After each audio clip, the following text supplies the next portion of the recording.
I was very young when a family member crossed a line that should never have been crossed. It took me until I was 70 to finally stop questioning myself. 64 years of carrying a secret that was never mine to keep. 64 years of examining every desire as if it were evidence from a crime scene. 64 years of wondering whether the men I noticed belonged to me or to him. 64 years of trying to prove that I was a perfectly ordinary heterosexual man who just happened to monitor every drink, every touch, every look, and every thought with the discipline of airport security. I married a woman, and yes, I loved her. We built a life together. And still, beneath that life, 4 years of my childhood remained buried like something dangerous beneath the floorboards. This is not a story about a man who discovered that his marriage was a lie. It is not a story about a gay man who hated his wife. And it is certainly not a story about a young man who enjoyed being abused. This is the story of what happens when a boy grows into a man without ever learning which parts of his life belong to the trauma and which parts simply belong to him. My name is Sebastian. I am 70 years old now, and this is the first time I have told the entire truth. This story may be difficult, but it is not a story about surrender. It is about the rest of your life. It all began when I was very young. He was a member of my family. I will not describe exactly what he did, because the details are not what made it abuse. I was young. He was older. He understood what was happening. I did not. That is enough. It did not begin with violence. There was no masked stranger, no dark alley, no dramatic music warning the audience that something terrible was approaching. There was a familiar face. There was attention. There were small privileges. There were secrets presented as if they made me special. That is what people misunderstand about grooming. They imagine a monster entering a child's life looking like a monster. But monsters rarely introduce themselves properly. They do not say, "Good afternoon. I am here to destroy your understanding of affection, trust, masculinity, and sex." That would at least be honest. Instead, they learn what the young man needs: attention, approval, protection, affection. Then they slowly move a boundary the child did not even know existed. As a very young man, I did not have words such as consent, coercion, manipulation, sexual abuse, or trauma. At that age, my vocabulary consisted primarily of cereal, cartoons, school, and asking whether I could stay awake another 30 minutes. He had the language. I had trust. The abuse continued for 4 years. When something happens repeatedly during childhood, familiarity can begin masquerading as normality. I did not decide that what he was doing was acceptable. I simply adapted to a world in which it continued happening. Children are remarkably adaptable. Adults celebrate that quality as resilience.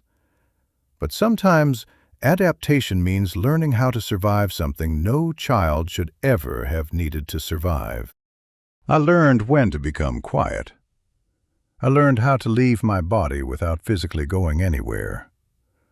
I learned that keeping a secret could prevent anger, punishment, embarrassment, or the destruction of my family. At times I accepted his attention. Sometimes I accepted things he gave me. There were even moments when my body responded. That became the evidence I later used against myself. I did not understand that a body can react without permission. I did not understand that familiarity is not consent. I did not understand that a child returning to a person who has groomed him does not become responsible for the adult's behavior. I only knew that I had not fought hard enough. In my private courtroom, that made me guilty. The abuse ended when I was 10 because he moved away. Nobody discovered us. Nobody rescued me. I did not suddenly find the courage to fight him. One day, the last time happened, but I did not know it was the last time. Then he was gone. Everyone else treated his departure as an ordinary family event. People wished him well. There were hugs. There may have been cake. Families will provide cake for almost anything, as long as nobody tells the truth. I remember watching him leave and feeling relief, abandonment, anger, and something dangerously similar to sadness. That confused me for years. How could I miss someone who had harmed me? It took me decades to understand that a child can fear an abuser and still be attached to him. He had mixed affection with exploitation until I could no longer separate them. Missing the attention did not mean I wanted the abuse. It meant I was a child whose need for affection had been used against him. After he left, I decided those 4 years had ended. Not healed, ended. I imagined digging a hole, placing everything inside it, and covering it with enough dirt that nobody, not even me, would ever find it. I did not heal the wound. I buried the evidence. By college, I had become very good at looking normal. I studied, made friends, attended parties, and dated women. My male friends dated women, so I dated women. They discussed which women were attractive, so I participated in those conversations with the confidence of a man taking an oral examination in a subject he had not studied. I learned the correct answers. Blonde? Absolutely. Long legs? Outstanding. Large breasts? Naturally, because apparently heterosexual civilization depended upon my enthusiasm. Every time a woman agreed to go out with me, I felt as if someone had signed a certificate confirming that I was still a man. I enjoyed their company. I felt affection. I was not secretly laughing at them or deliberately using them as props. I wanted companionship. I wanted the life my friends appeared to enter so effortlessly. They seemed to possess instructions that had been included at birth. Mine must have been lost in shipping. When I noticed another man, I did not call it attraction. I called it comparison, admiration, curiosity, anxiety, anything except desire.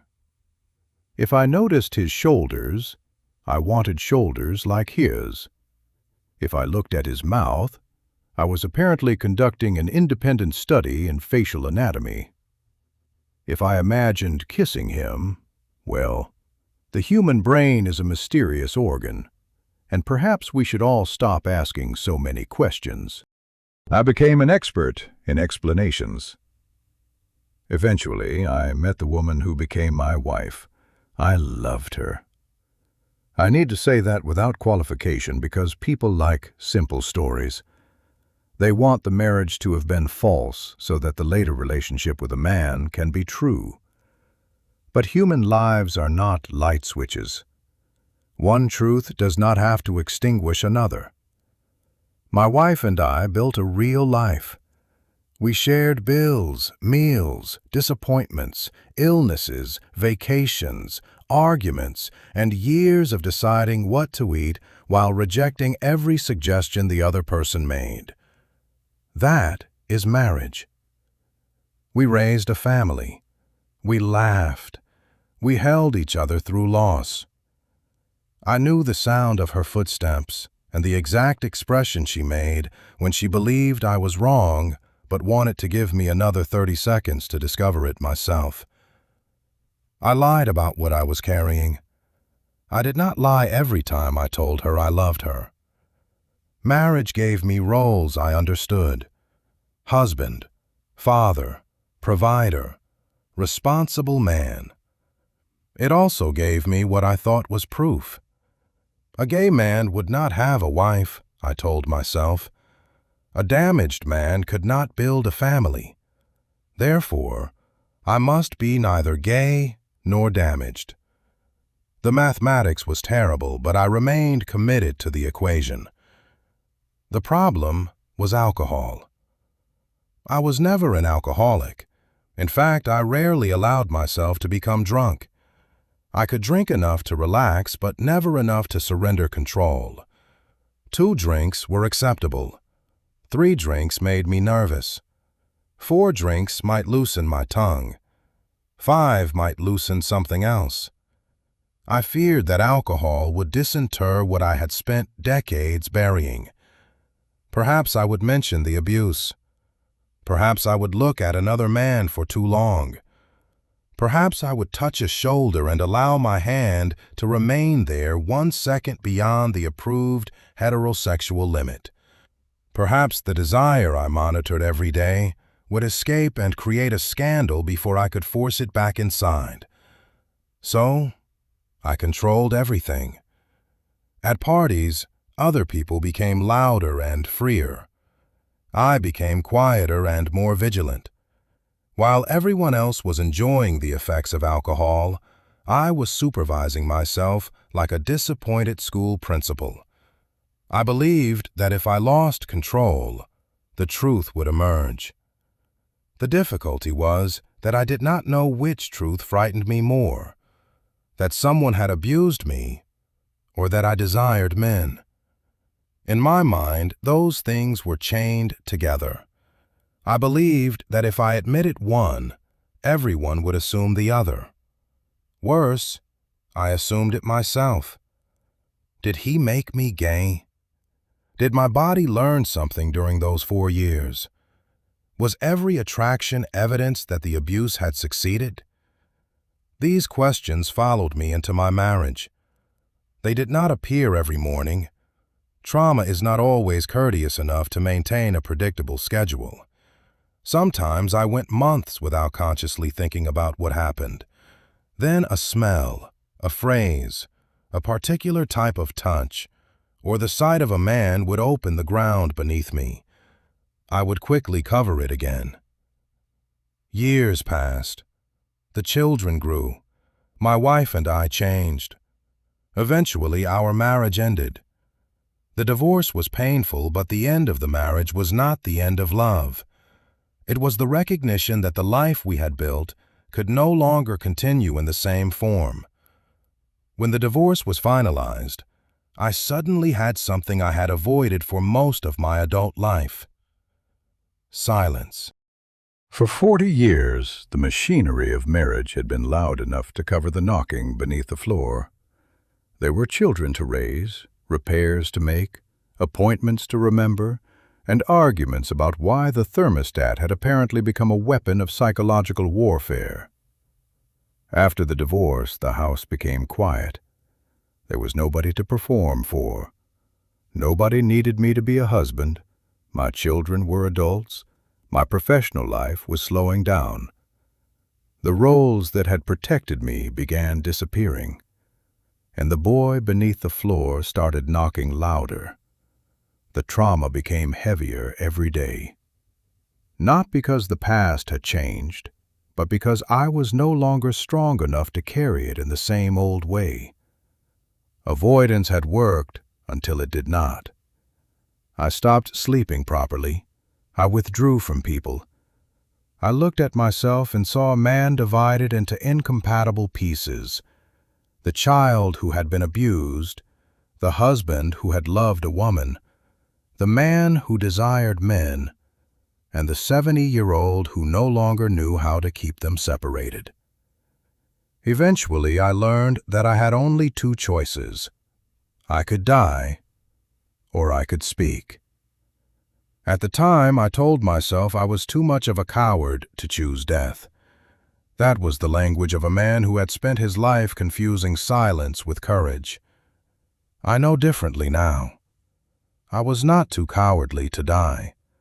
I was brave enough to remain alive for one more day, then another, and eventually brave enough to ask for help. My first disclosure was not eloquent. There were no beautiful sentences, no dramatic confession, no movie soundtrack waiting patiently for me to reach the emotional climax. I sat across from a therapist and said, "Something happened to me when I was a child." That was all. My mouth became dry. My hands shook. I stared at the carpet because apparently the carpet had become the most fascinating object in the room. The therapist did not force me to provide details. He did not ask why I had remained silent. He did not ask whether I had enjoyed any part of it. He did not ask the question I had spent my life asking myself. He simply said, "You were a child." At the next session, I said the person had been a family member. Later, I said it continued for several years. Eventually, I said the thing that caused me the greatest shame. The behavior had become familiar. Sometimes my body responded. Sometimes I did not resist. Sometimes I had accepted his attention. I waited for the therapist's expression to change. It did not. "You were 6, he reminded me. That sentence became a hammer breaking the lock I had installed inside myself. I was 6. I had not seduced an adult. I had not entered a secret agreement. I had not surrendered my masculinity. I had not selected my future sexual orientation. I had been a child adapting to something an adult chose to do. For the first time, the responsibility moved away from my body and returned to the person who belonged beneath it. Then came the more complicated disclosure. I am attracted to men. Notice that I said it as a separate sentence. For most of my life, I could not say, "I desire men," without immediately adding, "because of what happened." The abuse always entered the room with my sexuality, as if the two had arrived on the same reservation. Therapy helped me understand that trauma may explain some of my fears, my need for control, my discomfort with certain kinds of touch, and my terror of vulnerability. It does not explain my capacity to love a man. The man who abused me did not give me my sexuality. He gave me confusion about it. There is a difference. I began the slow process of forgiving myself. I forgave myself for remaining silent. I forgave myself for not fighting. I forgave myself for accepting his attention. I forgave my body for responding. I forgave the college student who studied his friends and tried to become one of them. I forgave the husband who believed marriage could seal the grave permanently. I forgave the older man who waited until the pain became nearly fatal before asking for help. None of those versions of me had actually done anything requiring forgiveness, but emotionally, I had prosecuted them for decades. The 6-year-old boy had never betrayed the 70-year-old man. The 70-year-old man had simply spent a lifetime blaming that boy for surviving. I eventually entered a relationship with a man. He did not rescue me. He was not a reward delivered by the universe because I had completed therapy. He was simply a man I met after I had begun telling myself the truth. Our relationship feels different because I am no longer presenting an edited version of myself. He knows I was married. He knows I loved my wife. He knows what happened during my childhood. He knows that certain kinds of touch can sometimes cause me to become still. One night, his hand rested against me and he noticed the change in my body. He did not continue. He did not become offended. He did not make my reaction about his desirability. He stopped and asked, "Is this okay?" Such an ordinary question. 4 words. But at 6, nobody had asked me. At 70, someone finally did. I looked at him and said, "Yes." This time, yes belonged to me. And if you are listening to me and something similar happened to you when you were a child, I want you to hear what nobody told me when I was 6 years old. It was not your fault. It does not matter whether you resisted. It does not matter whether you froze. It does not matter whether you returned, accepted a gift, remained silent, or whether your body responded. You were a child. The responsibility belonged entirely to the person who used your innocence, your trust, or your fear against you. I spent 60 years believing that silence made me strong. It did not. Silence made me lonely. But I am not going to order you to tell your story today. Your story belongs to you. You decide when to speak, how much to say, and who has earned the right to hear it. Just do not confuse secrecy with safety, as I did. Find one safe person, a therapist, a support group, a trusted friend, a crisis counselor.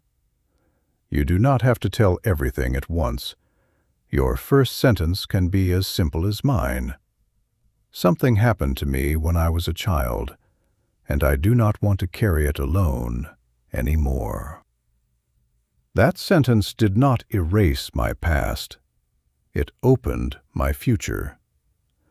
And if you have reached the point where death appears to be the only door left, please wait. Call someone, text someone, walk into an emergency room if you must. There may be another door that pain is preventing you from seeing. I know because I almost failed to see mine. Stay, not because tomorrow is guaranteed to be easy, but because this life still contains moments you have not lived, people you have not met, laughter you have not heard, and versions of yourself you have not yet been allowed to become. I was 70 years old when I finally stopped treating my life as if it had ended at 6. At 70, I fell in love with a man. At 70, I learned that being touched could feel safe. At 70, I discovered that telling the truth did not destroy me. It introduced me to myself. What happened to you was real. Your pain is real. But your possibility is real too. You are not dirty. You are not weak. You are not what someone did to you. And you are not too old, too damaged, too ashamed, or too late to begin again. Please speak when you are ready. Please look for help. Please remain here long enough to discover what your life can become when you are no longer living it as a punishment. I cannot promise that healing will give you back the childhood that was taken from you, but it can return something else, the rest of your life. And the rest of your life still belongs to you. This is the inner closet, a safe space for mature men and the truths we have carried alone for too long.